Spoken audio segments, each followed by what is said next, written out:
Assalamualaikum warahmatullahi wabarakatuh. Innal hamdalillah nahmaduhu wa nasta'inuhu wa nastaghfiruh wa na'udzu billahi min syururi anfusina wa min sayyiati a'malina may yahdihillahu fala mudhillalah wa may yudlil fala hadiyalah. Asyhadu an la ilaha illallah wahdahu la syarikalah wa asyhadu anna Muhammadan abduhu wa rasuluh. Allahumma shalli wa sallim wa barik ala Muhammad wa ala ali Muhammad kama shallaita wa barakta ala Ibrahim wa ala ali Ibrahim bil alamin innaka Hamidum Majid. Rabbi shrah li sadri wa yassir li amri wa hlul 'uqdatam min lisani yafqahu qawli, amma ba'du.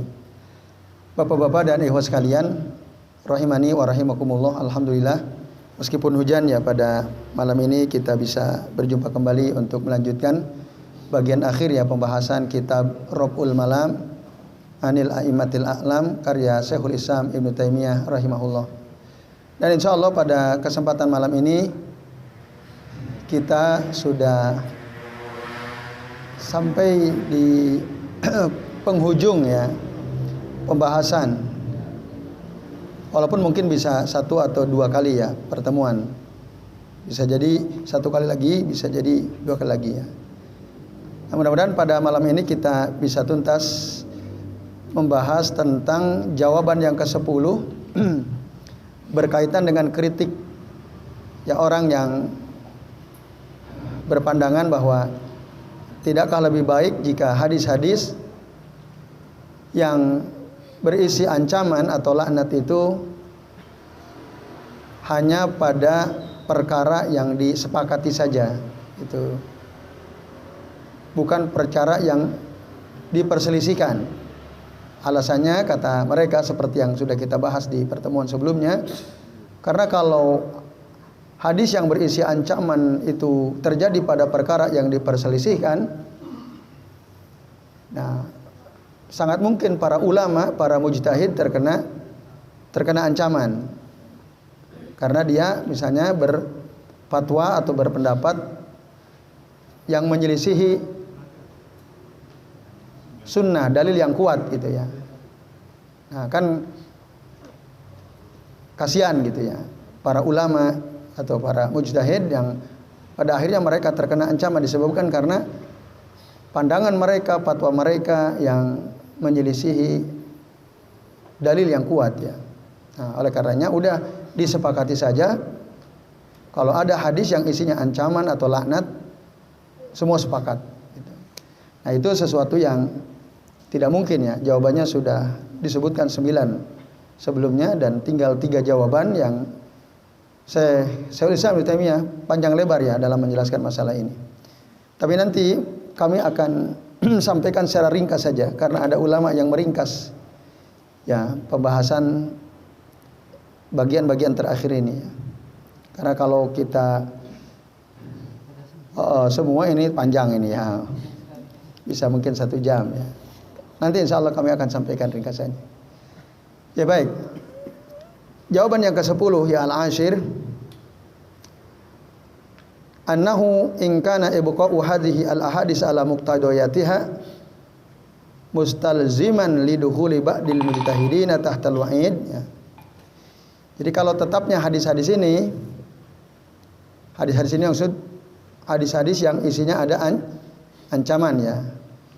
Pada tuntutan maknanya ya, mustalziman lidukhuli ba'dil mujtahidin tahtal wa'id. Nah, ini berarti mengharuskan masuknya sebagian ulama ya, mujtahid ya tentu ulama, mengharuskan masuknya sebagian mujtahid di bawah ancaman tersebut. Gitu. Karena ada hadis ya ancaman, terus ada khilaf di antara para ulama. Yang satu mengatakan boleh, yang satu mengatakan tidak boleh. Nah, pasti salah satu dari mereka ini ada yang terkena ancaman. Karena apa? Fatwanya, ijtihadnya ternyata bertentangan dengan sunnah atau dalil yang kuat misalnya. Nah, maka di sini sebutkan lidukhuli ba'dil mujtahidina tahtal wa'in. karena masuknya sebagian mujtahid di bawah ancaman ini. Demikian juga ya ikhrajuha an muqtadayatiha, mengeluarkan hadis-hadis yang berisi ancaman itu dari tuntutan maknanya,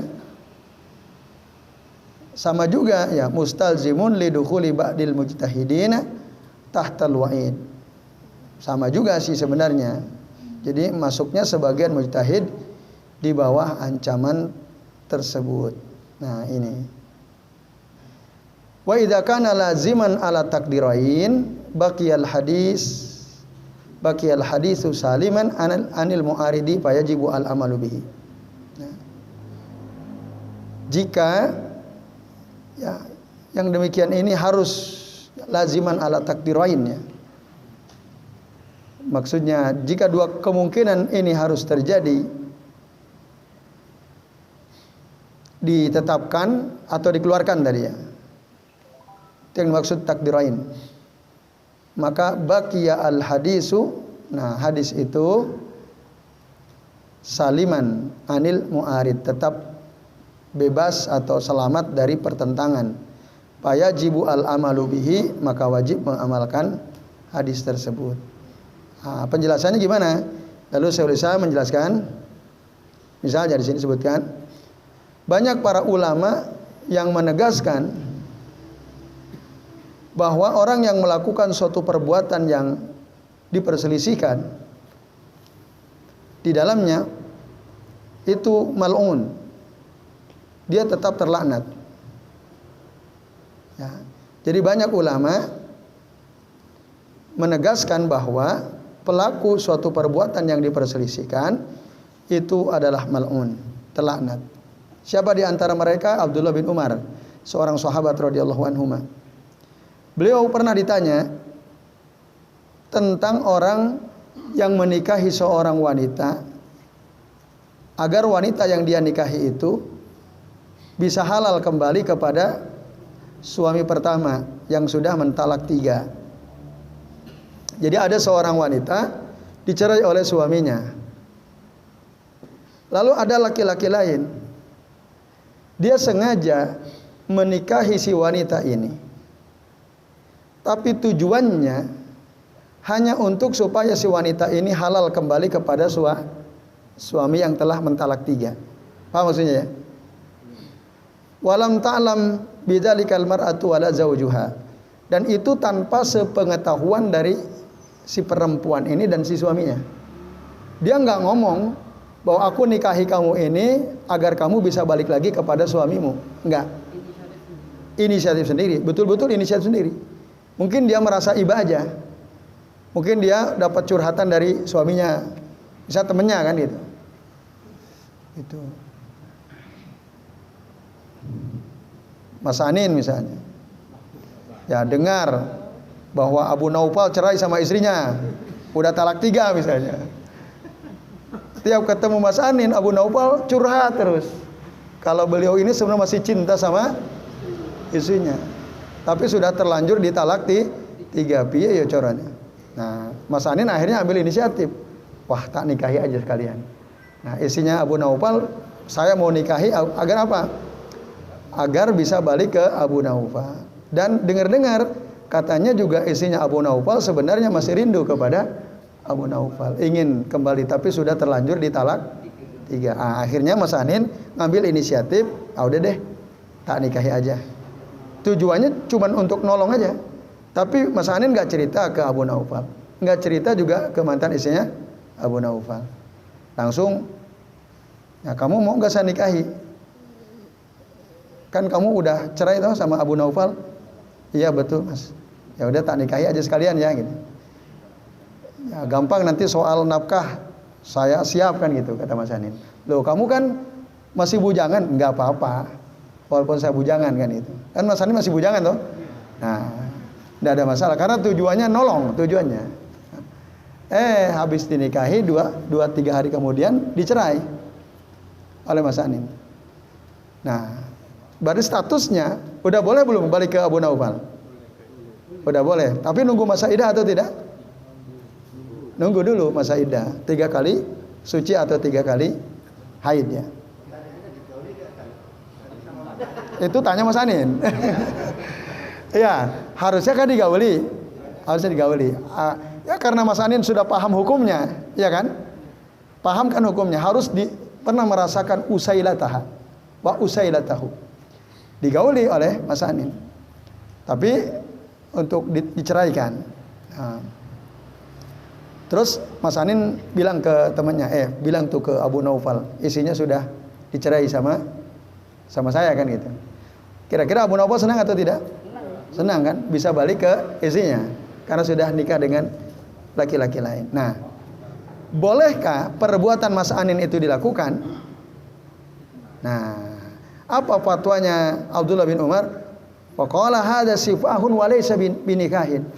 Ini adalah zina. Jadi Mas Anin itu dianggap berzina. Ya, dan ini bukan nikah. Kata siapa? Sahabat Abdullah bin Umar. Nah, itu. Karena ada hadis dari Nabi SAW, la'anallahu al-muhallila wal muhallala lahu. Allah melaknat laki-laki yang menjadi muhallil. Muhal itu perantara ya. Sebagai penghalal kembalinya seorang istri yang sudah ditalak 3 untuk kembali kepada suaminya. Nah, berarti kan Mas Anin statusnya sebagai apa? Muhallil. Muhallil itu dilaknat atau tidak? Dilaknat. Lo kan Mas Anin nggak kong-kalingkong gitu ya, nggak bikin skenario gitu ya, nggak disuruh sama Abu Naufal sama sekali enggak. Itu betul-betul murni atas inisiatifnya sendiri. Nah, kalau kong-kalingkong kan clear ya, jelas ya. Nah, ini enggak. Walaupun tidak ada kesepakatan dengan dua belah pihak, itu murni inisiatif Mas Anin. Kalau menurut sahabat Abdullah bin Umar, maka Mas Anin itu sebagai muhallil. Kasusnya maksudnya. Ya Abdullah bin Umar tentu enggak kenal Mas Anin kan. Ini kasus contoh aja maksudnya untuk supaya mudah dipahami ya. Nah, ini Bapak Ibu dan sekalian. Dan hadis ini mahfud anhu ya, min ghairi wajhin wa an ghairihi. Jadi banyak riwayat ya tentang hadis tadi. La'anallahu al muhallila wal muhalla lahu. Di antaranya adalah hadis dari Al Imam Ahmad bin Hanbal atau riwayat dari Imam Ahmad bin Hanbal. Fa innahu qala, sesungguhnya beliau berkata, idza arada al ihlal fa huwa muhallil. Jika seseorang menginginkan ihlal, menghalalkan seorang wanita yang sudah dicerai, ditalak 3 untuk kembali kepada suaminya, ya, itu atas inisiatif sendiri ya, dia menginginkan itu, maka dia fahuwa muhallil. Dia dianggap sebagai muhal, fahuwa mal'un, dan dia dilaknat. Mal'un, dia dilaknat.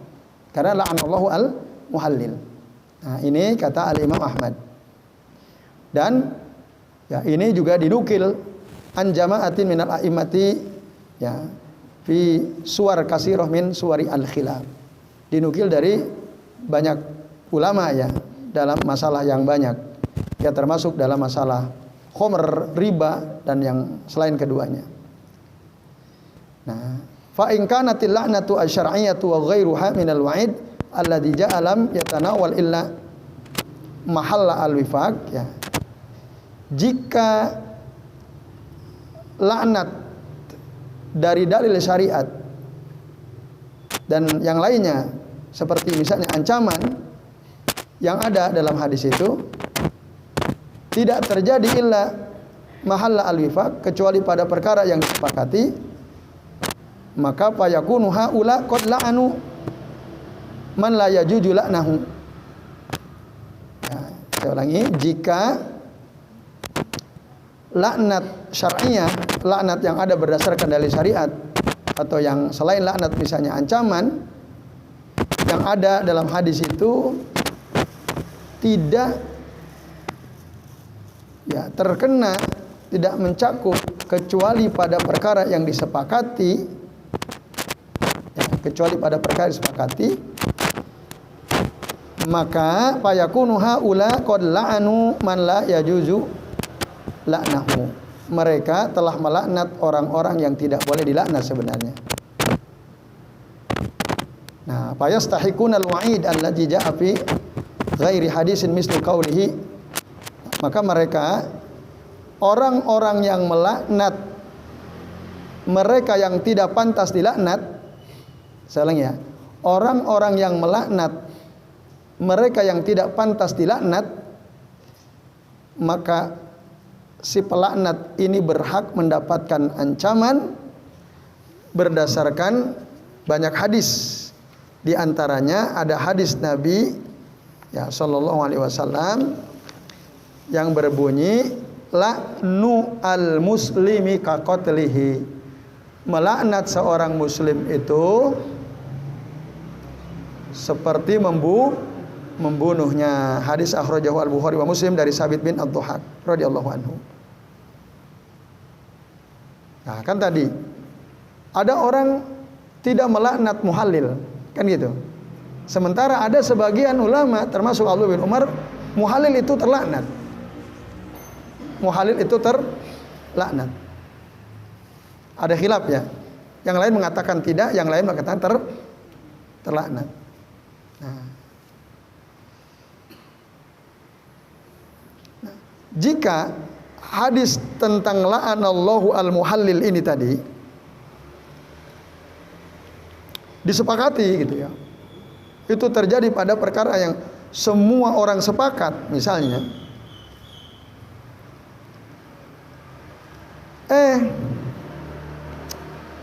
tetapi ada gitu orang yang sepakat, apa maksudnya? Sepakat dilaknat gitu. Seorang muhallil itu sepakat, semua ulama sepakat dilaknat. Ternyata ada orang yang mengatakan tidak terlaknat. Padahal dia misalnya berijtihad berdasarkan ilmu yang dia tahu.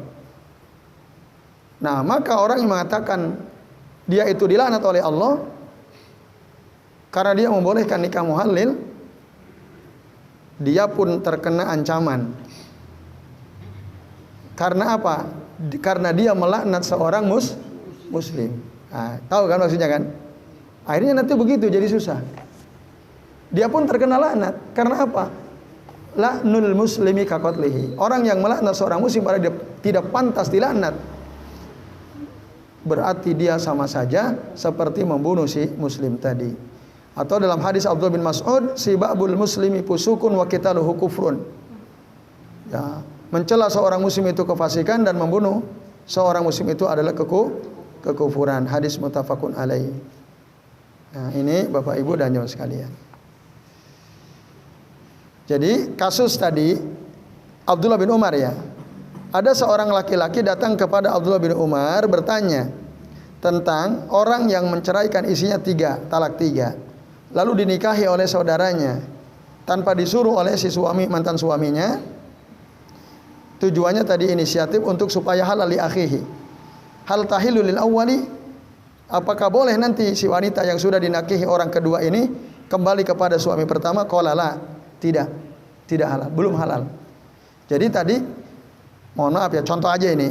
Kalau tadi misalnya Mas Anin menikahi mantan istrinya Abu Naufal, lalu oleh Mas Anin dicerai, apakah mantan istri Abu Naufal boleh kembali ke Abu Naufal? Jawabannya la, tidak boleh. Illa nikahu ragbatin, kecuali memang pernikahan yang dilakukan Mas Anin itu karena bukan hanya sekedar untuk menjadi muhallil, tapi emang karena Mas Anin cinta ya, mantan istrinya Abu Naufal cinta sama-sama saling mencintai gitu. Nah, tapi kalau tidak, kunna na'uddu hadza sifahan, kami menganggap itu adalah perzinahan ala ahdi Rasul sallallahu alaihi wasallam, di zaman Rasul sallallahu alaihi wasallam. Nah, ini Bapak-bapak dan Ibu sekalian, a'azani Allahu wa iyyakum ajmain. Ya. Dalam hadis yang lain disebutkan, inna ta'anina wal la'anina la yakununa yaumal qiyamati sufa'a wala suhada. Sesungguhnya orang-orang yang suka mencela, gampang mencela, banyak mencela, orang-orang yang banyak melaknat, la yakununa yaumal qiyamati sufa'a, mereka itu tidak bisa menjadi kelak nanti pada hari kiamat, tidak bisa menjadi syafaat wala syuhada, dan juga tidak bisa menjadi saksi yang memberikan kesaksian yang baik. Karena apa? Sebab dia sering mencela dan sering melaknat. Nah, ketika kita mengatakan muhalil itu dilaknat, ada orang mengatakan boleh, padahal dia berdasarkan ilmu yang dia punya, ya, ijtihad. Berarti kan kita telah melaknat orang itu. Nah, kelak kita dapat ancaman. Apa ancaman yang akan kita terima? Kita tidak akan menjadi, tidak bisa memberi syafaat, tidak bisa menjadi saksi kebaikan kelak nanti pada hari kiamat. Kan itu ancaman juga. Itu. Dalam hadis Abu Hurairah, Rasul bersabda, la yambagi lisiddiqin an yakuna la'ana. Tidaklah pantas bagi orang yang jujur dia menjadi pelaknat, tukang laknat. Tidak pantas. Hadis akhrajahu Muslim. Bahkan dalam hadis riwayat Imam At-Tirmidzi, Rasul mengatakan dari Abdullah bin Mas'ud radhiyallahu anhu, qala Rasulullah sallallahu laisal mu'minu bit-ta'ani wala bil-la'ani wala al-fahisi wala al-bazi. Seorang mukmin itu bukanlah orang yang suka mencaci maki, bukanlah orang yang suka melaknat, bukan pula orang yang suka berbuat keji, dan bukan pula orang yang suka berkata kotor. Nah, berarti kalau ada orang mukmin kok sukanya melaknat, terkena enggak ancaman ini? Terkena. Itu. Bahkan dia dianggap bukan orang beriman. Nah, itu. Bahkan ada ngeri lagi. Dalam hadis riwayat Imam Al-Bukhari, ya, dalam kitab Al-Adab Al-Mufrad dari Abu Dzar Al-Ghifari radhiyallahu anhu, dan hadis ini disahihkan oleh Syekh Al-Albani, qala Nabi sallallahu alaihi wasallam, ma min rajulin yal'anu syai'an laisa lahu bi ahlin. Tidaklah ada seseorang yang melaknat sesuatu padahal yang dia laknat itu tidak pantas untuk dilaknat. Tidak layak untuk dilaknat, tapi dilaknat illa haratil la'natu alaih. Kecuali laknat itu akan kembali kepadanya. Oh, kan kena ancaman tuh. Nah, ini Bapak-bapak dan ikhwah sekalian rahimani wa rahimakumullah. Jadi ya poinnya nggak bisa, udah terima saja hadis walaupun di situ ada perselisihan. Nah, ini. Lalu dengan demikian ya, jadi kita semua jadi kena laknat gitu. Lakin, nah ini saya baca ringkasannya ya, supaya ringkas. Lakin alladzina taqiduhu, tetapi yang kami yakini, annahu la yul'anu hadza wala zaka. Nah, sesungguhnya ini tidak terlaknat, yang ini juga tidak dilaknat. Maksudnya orang yang berbeda pendapat, selama memang ada uzur, walaupun dia bertentangan dengan hadis ya, tapi dia punya uzur karena sebagai mujtahid, itu kita yakini dia tidak dilaknat, bal ma'jur ghairu mal'un, bahkan dia dapat pahala, tidak dilaknat. Wala dzaka, nah, termasuk juga orang yang mengatakan dilaknat oleh Allah, orang si muhallil, karena ada dasarnya gitu.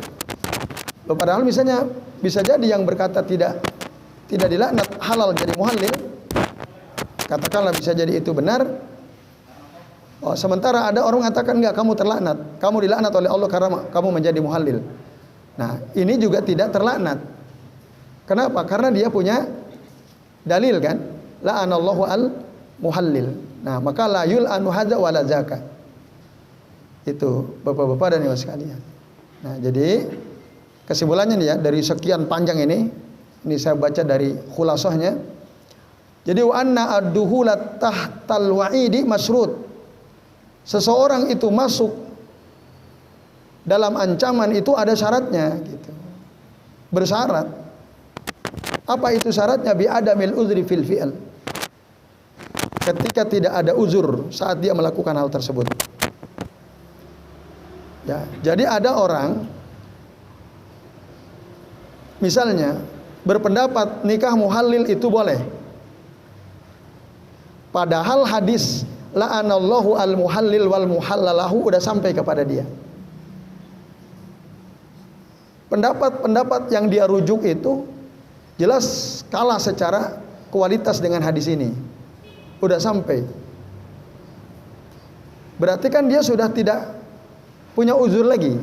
Kan udah sampai ilmu kan? Nah, syaratnya harus sudah tidak ada uzur.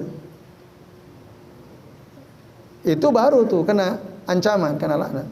Tapi selama dia masih punya uzur, ilmu belum sampai kepadanya, maka dia tidak terkena ancaman, tidak terkena laknat gitu.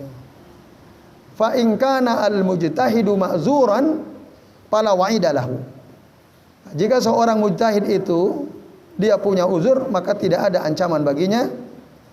Wa bitali nukhriju mahallal khilaf minal wa'idis sani. Nah, begitu juga kemudiannya kita mengeluarkan perkara yang diperselisihkan dari yang diancam tadi, ya, dari ancaman yang kedua tadi. Ancaman yang la'nu al-muslimi kaqatlihi tadi. Itu juga akan keluar.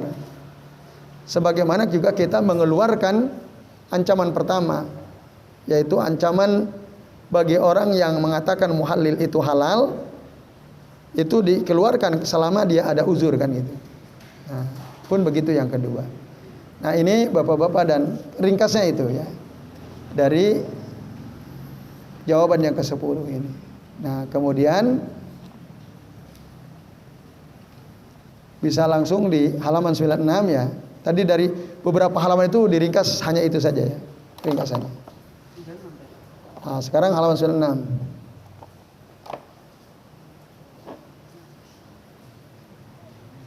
Wa inna al-maqalat fi mahalli al-khilaf salah satunya. Nah, sesungguhnya maqalah al-khilaf, ya, pendapat dalam masalah khilaf atau khilafiyah itu ada tiga. Ada yang mengatakan al-qaulu bi al-jawaz. Ada yang mengatakan boleh. Ya, khilaf boleh. Ada yang mengatakan al-qaulu bit tahrim. Khilaf itu haram. Bahkan ya dia terkena apa? Ancaman ya. Al khilafu haram. Ya. Wal qaul bit tahrim wal huk al wa'id ya. Haram dan dia terkena ancaman. Yang ketiga wal qaulu bit tahrimil khali min hadzal wa'idis sadid. Ada yang pendapat yang mengatakan haram tapi dia tidak terkena ancaman. Al-khali min hadzal wa'idi syadid. Nah ini. Nah inilah pendapat yang dipilih oleh Syekhul Islam Ibnu Taimiyah rahimahullah. Wa qad ikhtarna hadzal qaul kata beliau. Karena apa? Ada dalil ya ala tahrimi al-fi'l yang mengharamkan perbuatan tersebut ya. Contoh tadi al-muhallil gitu ya. Karena ada dalil haramnya perbuatan tersebut karena dilaknat gitu ya. Wa ala tahrimi la'nati fa'ilil fi'li al-mukhtalifi fihi. Termasuk haram melaknat orang yang melakukan perbuatan yang diperselisihkan. Itu haram melaknat orang yang melakukan perbuatan yang diperselisihkan keharamannya atau larangannya. Ma'a al-i'tiqadi anna al-hadis al-warida fi wa'idil fa'ili. Ya, di samping itu yakin gitu bahwa hadis yang ada fi wa'idi al-fa'ili yang isinya mengancam perbuatan atau pelaku orang yang melakukan perbuatan yang dilarang wa wa'id Allah ini dan hadis yang mengancam atau yang isinya ancaman terhadap orang yang suka melaknat lam yashmal hataini as-suratain. Wa kullu hadza la ya'ni, nah, jadi tidak mencakup kedua masalah ini. Nah, semua ini tidak berarti ya mencegah untuk berdalil dengan hadis yang isinya ancaman. Jadi maksudnya bukan menetapkan ya laisa al-maqsud huna tahqiqu tanawuli al-wa'idi li mahallil khilaf. Ya. Maksudnya di sini bukanlah untuk menetapkan terkenanya ancaman pada perkara yang diperselisihkan. Tetapi wa innama al-ghurdu huwa, tetapi tujuannya adalah tahqiqul istidlali bi hadisil wa'id, menetapkan berdalil dengan hadis yang isinya ancaman ala mahalli al khilaf, pada perkara yang diperselisihkan. Jadi maksudnya hadis yang berisi ancaman walaupun di situ diperselisihkan, kita terima itu, kita kuatkan itu. Nah itu. Maka ada dua faedah hukum di sini, satu pengharaman, yang kedua ancaman. Nah ini bapak-bapak dan ibu sekalian, a'azani Allah wa iyyakum ajma'in ya. Hanya sampai situ kalau di kitab Khulasahnya. Nah, lalu ada beberapa faedah yang ditulis oleh sebagian ulama dari jawaban yang ke-10 ini ya. Apa itu? Faedah yang pertama ya. Al ulama muttafiquna ala wujubil amal bi ahadisil wa'id fima iqtadathu minat tahrim. Para ulama sepakat wajibnya mengamalkan atau menerima hadis-hadis ancaman jika di dalamnya menuntut atau menjelaskan sesuatu yang haram. Wajib diamalkan, diterima. Maksudnya wajib mengamalkan hadis yang isinya ancaman itu apa? Berarti wajib meninggalkan perbuatan yang dilarang gitu dalam hadis. Ulama semua sepakat itu. Jadi kalau ada hadis tadi misalnya la'anallahu al-muhallil wal muhallalalahu, semua ulama sepakat. Hadis ini wajib diterima, wajib diamalkan. Kalau apalagi tadi jelas hadisnya makbul ya, diterima. Dan tentu itu artinya berarti muhallil itu adalah perbuatan muhallil itu adalah haram. Nah, ini bapak-bapak dan ikhwas sekalian, a'azani Allahu wa iyyakum ajma'in ya. Di antara faedah penting dari jawaban yang keberapa? Ke-10. Muhallil itu nikahnya resmi. Iya. Walaupun resmi, ada saksi, ada wali, bahkan mungkin di KUA misalnya. Itu tetap haram berdasarkan apa tadi? Hadis Nabi, la'anallahu al-muhallila wal muhallala lahu. Nah. Faedah kedua Bapak Ibu, Bapak-bapak dan sekalian adalah apa? Ahadis al-wa'id innamal maqsudu biha. Hadis-hadis ancaman itu, maksud daripada hadis ancaman apa? Bayanu anna zalikal fi'la, penjelasan bahwa perbuatan tersebut anna zalikal fi'la sababun litilkal la'nah, menjadi sebab adanya laknat itu. Jadi hadis-hadis ancaman maksudnya apa? Untuk menjelaskan bahwa perbuatan yang diancam itu apabila dikerjakan menjadi sebab datangnya laknat. Nah, fayakunu at-takdiru hadza al-fi'lu sababu al-la'na.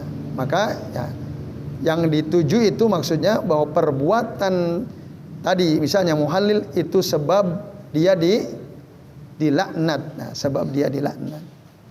Nah, ini Bapak-bapak dan jamaah sekalian, dua faedah penting ya dari jawaban yang ke-10. Selesai. Nah, jadi kita ringkas itu ya.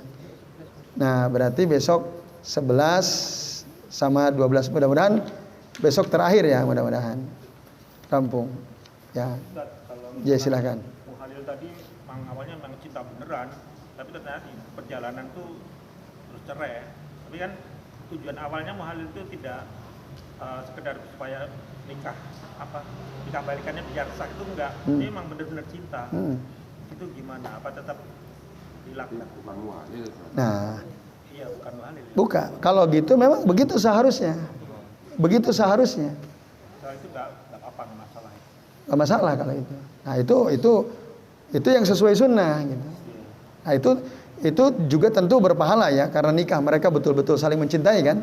Tapi tidak ada tujuannya untuk menghalalkan supaya si wanita yang dia nikahi kembali kepada suaminya.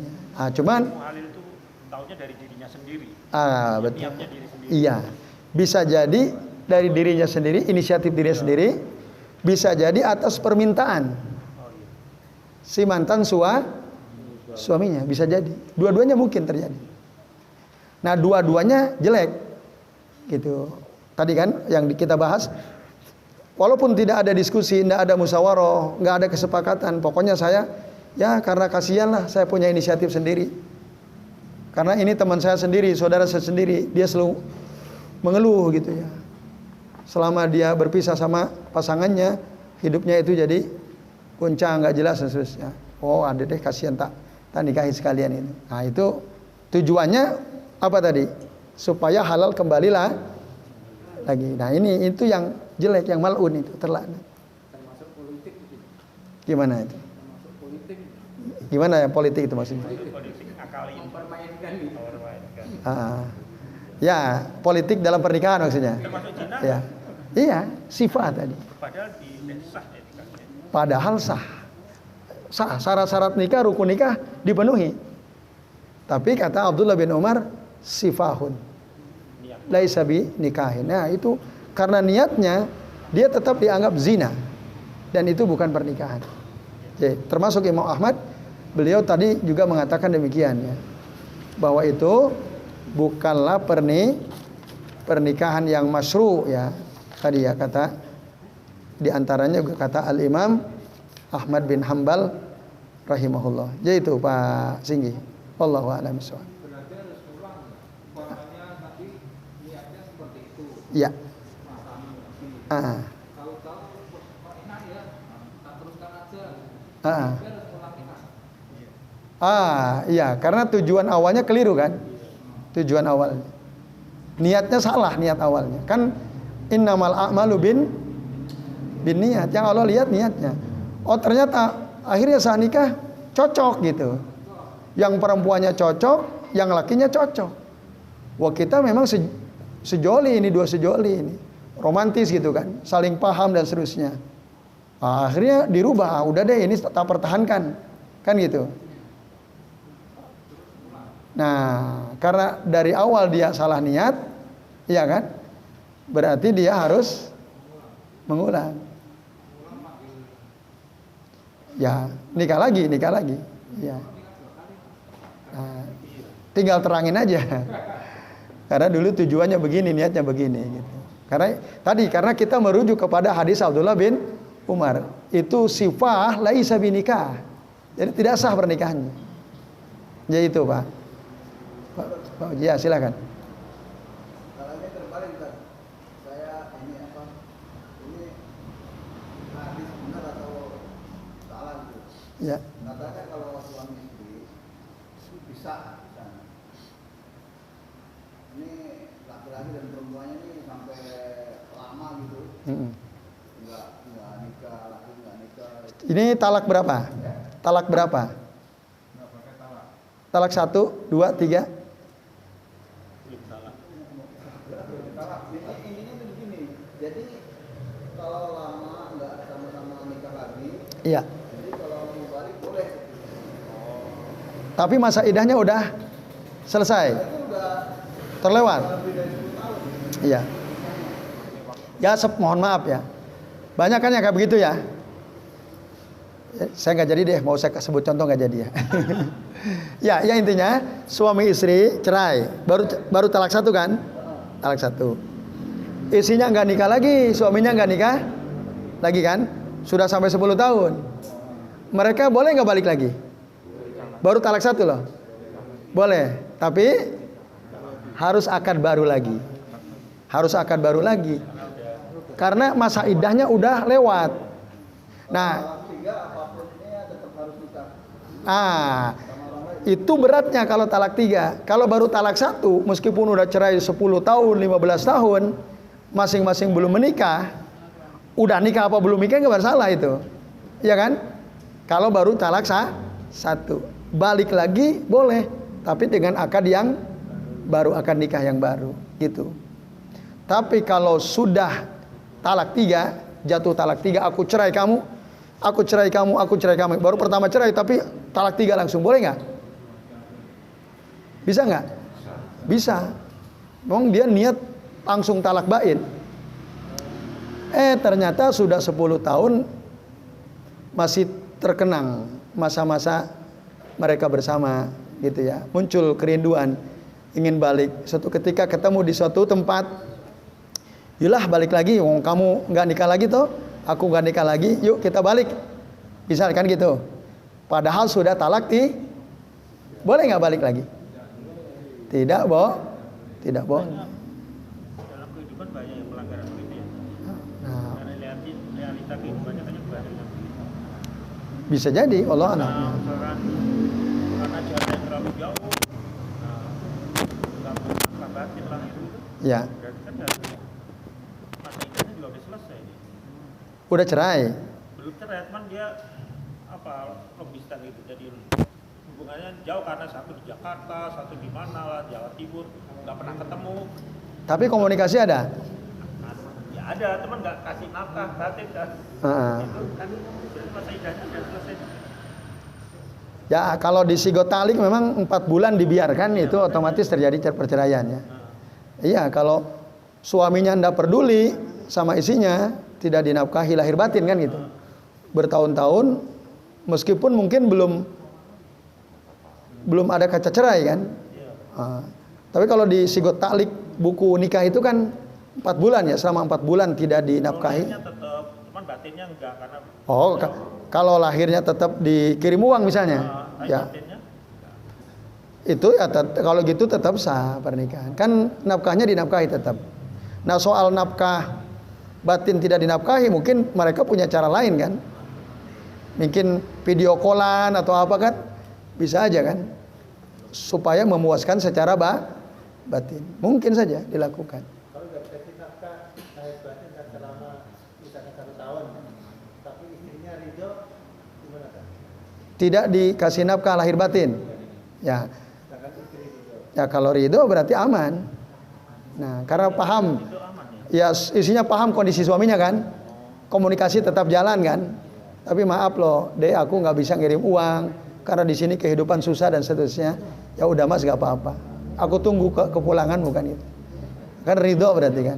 Nah itu maka pernikahannya tidak putus. Nah, Masalah niat Ustaz. Tadi kan ada kalau salah niat itu apa? Yang niatnya tadi minta karena apa? muhalil. Iya, ini salah niat begini. Jadi ada teman-teman berpendapat dari pondok juga.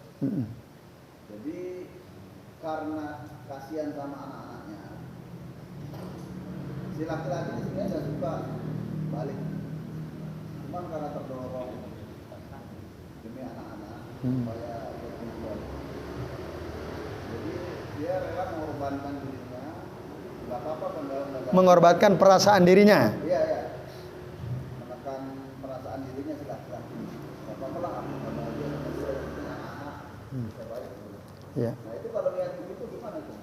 Jadi sebenarnya kita nggak suka gitu loh ke si perempuan ini, Oke. mantan ini lah. Baik. Nggak suka, cuman karena Anak. pengen kasih sayang ke anak itu sempurna, anak juga menjadi baik.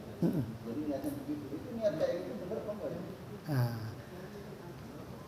Lalu selama dia kembali lagi dengan istrinya, dia nyakiti istrinya nggak? Si laki-lakinya enggak, orang istrinya yang malah kembali dan nyakitin. Oke, ndak nyakiti. Ketika istrinya butuh kebutuhan batin, Tapi karena nafsu berarti. ya isinya butuh. Dia kan ingin dapat perlakuan dari si suami, dipenuhi atau tidak? Setelah nikah gitu ya? Ini kembali lagi. Iya, kembali lagi. Kan tadi tidak disakiti toh oleh suaminya. Saat suaminya istrinya butuh, kan ada saat di mana wanita butuh ya. Suaminya memenuhi nggak kebutuhan istrinya? Ya kurang tahu ya, masalahnya dari awal dia udah nggak suka sebenarnya. Iya. Ya bisa dipenuhi, bisa enggak. Ya. Katakanlah iya memenuhi gitu loh. Oke. Istrinya butuh gitu kan. Iya. Katakanlah iya. Gimana tuh kalau? Boleh, kan famsikuhunna bima'rufin wasarrihuhunna bima'ruf.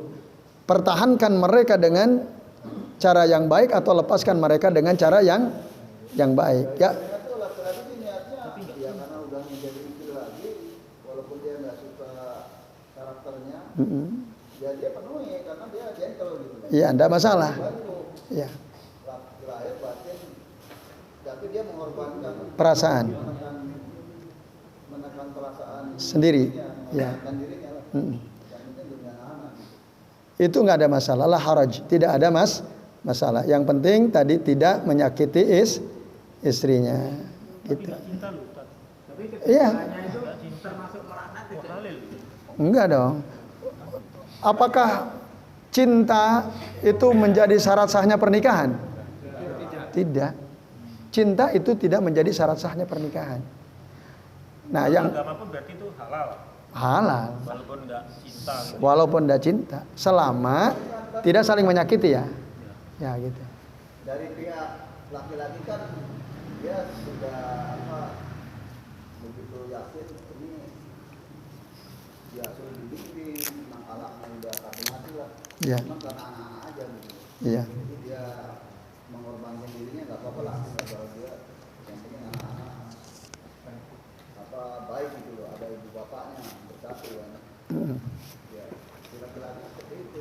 Ya boleh tadi. Jadi memenuhi nafkah lahir batinnya itu ada satu sisi yang Dia tertekan. ya harusnya kan kalau makruf gitu. Kalau ya suami istri itu saling beramal makruf gitu kan. Itu kan nggak boleh, di satu sisinya ada perasaan Ya harusnya memang berkorban. Harus sama-sama. ya haknya sama-sama terpenuhi. Iya. Enjoynya terpaksa. Iya.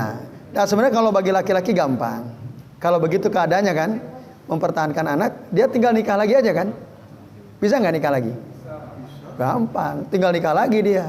Dengan istri barunya, dia betul-betul plong, enak, tidak ada beban apa-apa, tidak ada tekanan apa-apa kan?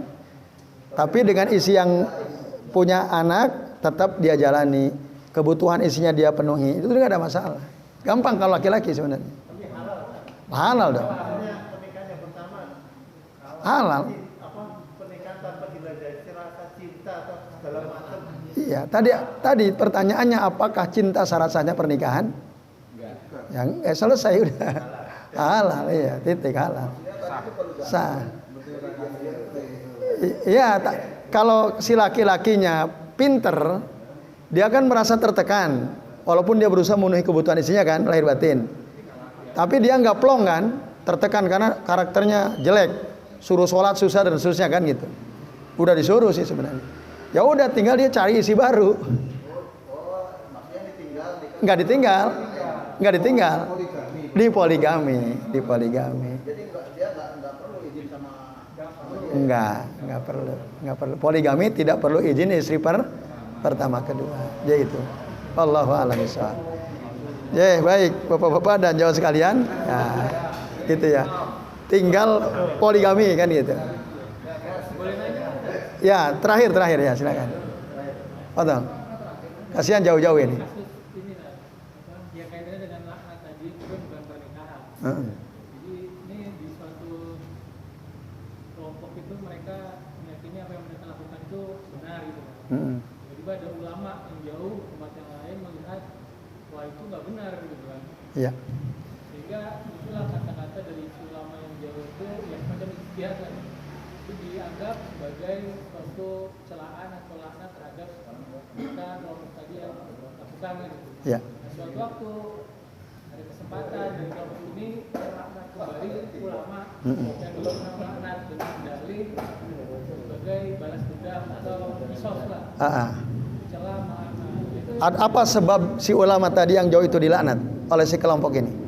Ada sebabnya nggak? karena dia meninggal. Suatu waktu ulama ini meninggal. Oh, jadi setelah meninggal baru berani balas melaknat. Terus? Nah, itu kasus seperti kalau ulama ini kan karena dia berijtihad ya. Jadi posisinya sebetulnya sama nggak dengan yang Ya. saya Laknat balik. Ya. Oke baik. Si ulama tadi melaknat sekelompok orang ini, dia punya dasar enggak? ada dasarnya. Ada misalnya ya, karena si kelompok ini melakukan suatu perbuatan yang di dalam hadis memang itu adalah terlanat kan itu. Ya menurut anggapan ulama ini tercela. Ya, bisa nggak contoh konkret misalnya apa? Apa ya? Disebutkan. Dia memberontak katakan dengan Oke. memberontak dengan wanita yang sah. Ya. Memberontak atau dia melakukan dia seperti itu. Makanya Apa itu namanya? Berontak. makar lah. Makar ya. Terus dilaknatlah si kelompok itu oleh si ulama tadi kan. Sekarang kelompok yang membuat pergerakan tadi itu menganggap ini syahid atau jihad gitu kan. Iya. Kan kadang sekarang yang melaknat si ulama tadi ketika ulama itu meninggal, bukan ulama juga, cuman ya karena ada kesempatan dari melaknat. Baik. Alasan si kelompok ini membalas melaknat ulama apa? Karena kesal aja. Karena dia dulu sudah melaknat kita, sekarang kita balik laknat. Ketika dia meninggal gitu. Karena dia udah meninggal, si kelompok ini berani melaknat kan itu. Tentu beda. Status laknatnya beda. Si ulama tadi melaknat kelompok ini karena kelompok ini pemberontak, disebut bugot. Bugot namanya, para pemberontak. Kalau itu dasarnya memang ada dalam Al-Qur'an ya, surah Al-Hujurat. Ayat ke-9 itu. Wa in ta'ifatani minal mu'minina iktatalu wa aslihu bainahuma. Nah, apabila ada dua kelompok orang beriman berperang, kelompok pemerintah sama kelompok pemberontak kan. Pemberontak kan bugot tuh. Iktatalu fa aslihu bainahuma. Damaikan itu, dua kelompok itu damaikan kata Allah. Fa in bagat ihdahuma 'alal ukhra. Nah, tapi jika salah satu kelompok itu bagot ini ya nggak mau kembali ya ke syariat Allah gitu ya, dia berontak terhadap yang lain, faqatilul lati tabghi hatta tafi'a ila amrillah. Perangilah orang-orang yang berontak itu tadi sampai dia kembali kepada perintah Allah. Berarti kalau dia nggak kembali ke perintah Allah, si kaum bugot ini jelek apa buruk? Buruk. Pantas gak dilaknat? Pantas. Berarti si ulama itu melaknat berdasarkan ilmu yang sampai kepada ayat ini ya, surah Al-Hujurat ayat ke-9 ini. Gitu. Tapi fa in fa'at fa aslihu bainahuma bil adl wa aqsitu.